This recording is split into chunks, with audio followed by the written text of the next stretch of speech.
Hello दोस्तों, हमारे channel अमृत coaching centre में आप सभी का स्वागत है।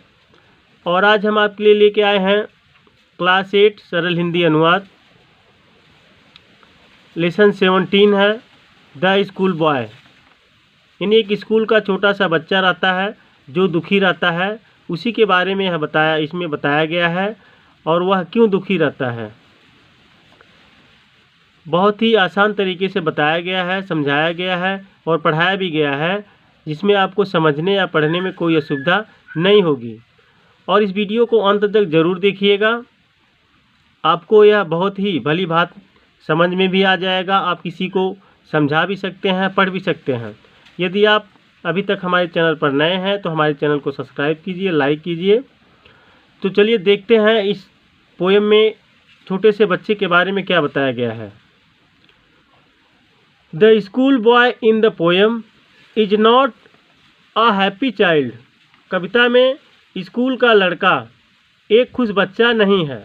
यानी इस कविता में जो लड़का है जिसके बारे में बताया जा रहा है वह खुश नहीं है। व्हाट मेक्स हिम अनहैप्पी, उसे क्या दुखी करता है।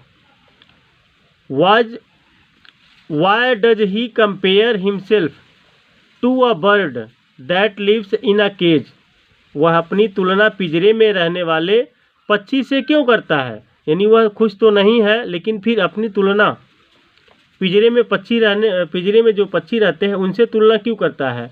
और a plant that withers when it should blossom, या कोई पौधा जो फूलने के समय ही मुरझा जाता है। यानी बच्चा जो कंपेयर अपनी करता है एक पिंजरे में रहने वाले पक्षी के साथ, और एक जो पौधे होते हैं जो फूलने से पहले ही मुरझा जाते हैं, तो उसके साथ अपनी तुलना करता है। I love to rise in a summer morn, ग्रीष्म ऋतु में मुझे प्रातः जागना अच्छा लगता है। लड़का कहता है कि ग्रीष्म ऋतु में यानी गर्मी के ऋतुओं में मुझे सुबह उठना अच्छा लगता है। When the bird sing on every tree, जब वृक्ष पर पक्षी चहचहाते हैं यानी चहकते हैं। जब सभी पेड़ों पर पक्षी चहकते हैं, गाते हैं। सुबह सुबह आप लोग देखते हैं जगने से पहले कि सभी पक्षी लोग गाते हैं। The distant huntsman winds his horn, कहीं दूर से किसी शिकारी के अपनी तुरही बजाने की आवाज़ सुनाई देती है। And the sky lark sing with me, और स्काई लार्क पक्षी मेरे साथ गाता है। ये सब चीज़ें उसे बहुत ही पसंद रहती है। कहता है and the sky lark sing with me, और स्काई लार्क पक्षी मेरे साथ गाता है।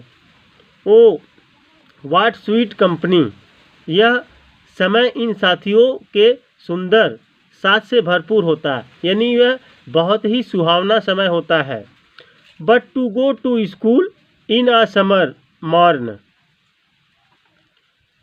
ओ it drives all joy away, परंतु ग्रीष्म की सुबह स्कूल जाना सारी खुशियों को दूर कर देता है। लड़का कहता है कि जब पक्षी गाते हैं तो इन सभी के साथ में बहुत ही सुहाना लगता है, लेकिन जब स्कूल जाने की बारी आती है तो सभी खुशियों को दूर कर देता है। Under a cruel eye outworn, school में एक निर्दयी कठोर। The little ones spend the day, थका हुआ अध्यापक बच्चों को पढ़ाता है और उन पर नज़र रखता है। कहते हैं under a cruel eye outworn the little ones spend the day, school में एक निर्दयी कठोर थका हुआ अध्यापक बच्चों को पढ़ाता है और उन पर नज़र रखता है।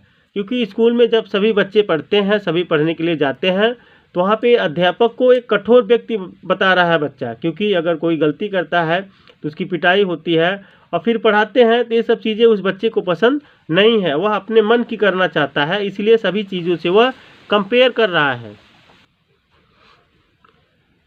The little ones spend the day, छोटे छोटे बच्चे आहें भरते हुए इन सिंगिंग एंड डिस्मे, निराशा और अपना दिन व्यतीत करते हैं। यानी कहा गया है the little ones spend the day in singing and dismay, छोटे छोटे बच्चे आहें भरते हुए निराशा में अपना दिन व्यतीत करते हैं। क्योंकि वह अपने मन की नहीं कर पाते हैं। छोटे छोटे बच्चे अपने मन से नहीं रह सकते हैं, अपने तरीके से नहीं रह सकते हैं। अध्यापक के यहाँ पढ़ने गए हैं तो उनकी मर्जी चलती है। How can the word that is born for Joy, जो पक्षी गाने और स्वतंत्रता के लिए जन्म लेता है, sit in the cage and sing, वह पिंजरे में बंद होकर नहीं गा सकता है। यानी फिर लड़का कहता है कि जो पक्षी गाने के लिए जन्म लेते हैं, अगर उन्हें पिंजरे में रख दिया जाए तो वह पिंजरे में बंद होकर नहीं गा सकते हैं। How can a child when fears annoy, उसी प्रकार सहमा हुआ बच्चा खुश नहीं हो सकता है। But drupe his tender wing and forget his useful spring, पिंजरे का पक्षी अपने नाजुक पंख निराशा में गिरा देता है और उड़ना छोड़ देता है। यानी उसी प्रकार से कह रहे हैं कि अगर बच्चे को भी एक बंधे हुए समय में रख दिया जाए तो वह खुश नहीं रहता है, अगर पक्षी को, उसी तरह स्कूल जाने वाला बच्चा भी खुश रहना भूल जाता है। आनंद का युवा झरना उसके अंदर खो जाता है। तो यदि पक्षी को पिंजरे में बंद कर रख दिया जाए तो वह नहीं गाना गा सकता है। अगर बच्चे को स्कूल में भेज दिया जाए तो वह खुश नहीं रहता है। O father and mother if words are nipped, हे माता पिता, बच्चे नाजुक पौधे की तरह हैं। जैसे नाजुक पौधे होते हैं उसी की तरह ये बच्चे भी होते हैं, क्योंकि पेड़ पौधे जो छोटे छोटे हैं उनको बहुत ही संभालना पड़ता है, देख रेख करनी पड़ती है। उसी प्रकार से बच्चे को भी देख रेख करनी पड़ती है। एंड ब्लॉसम ब्लोन अवे, यदि दिन निकलते ही उनकी कलियां तोड़ दी जाए और फूल हवा में उड़ा दिए जाए। And if the tender plants are stripped of their joy in the springing day, और यदि कोमल पौधे उदित होने के दिन के आनंद से दुख और चिंता के कारण सूख जाते हैं, तो निसंदेह इसका अर्थ होता है कि खिलने के समय ही पौधे को उसकी सारी खुशियाँ से वंचित कर दिया गया। ठीक उसी प्रकार बच्चे भी खुल के नहीं जी पाते हैं, उन्हें निराशा और चिंता सताती है। जब बच्चे जो होते हैं कभी कभी हम लोग उनको छोड़ देते हैं, बहुत ही खुश रहते हैं, लेकिन जब पढ़ने की बारी आती है, कोई शिक्षा लेने की बारी आती है तो वह दुखी हो जाते हैं क्योंकि बंध जाते हैं। How shall the summer fruits arise in joy, धूप काल के फल आनंद के साथ कैसे उत्पन्न होंगे। और द समर फ्रूट्स अपीयर, या धूप काल के फल कैसे लगेंगे। ये छोटा सा बच्चा ये सब सारी बातें बताता है कि एक पौधे की तरह बच्चे भी होते हैं, और पिंजरे में जो पक्षी को बंद कर दिया जाए वो भी नहीं गा सकते हैं। तो स्कूल में ये बच्चा जाता है तो वहाँ मास्टर के बारे में बताता है कि वह बहुत ही क्रूअल रहता है, कठोर रहता है। तो उसके निगरानी में जब सभी बच्चे रहते हैं तो वह खुश नहीं रहते हैं। तो दोस्तों, हम उम्मीद करते हैं आपको यह पोएम के बारे में बहुत ही भली भांति समझ में आ गया होगा और बहुत ही आसान तरीके से आप समझ गए होंगे।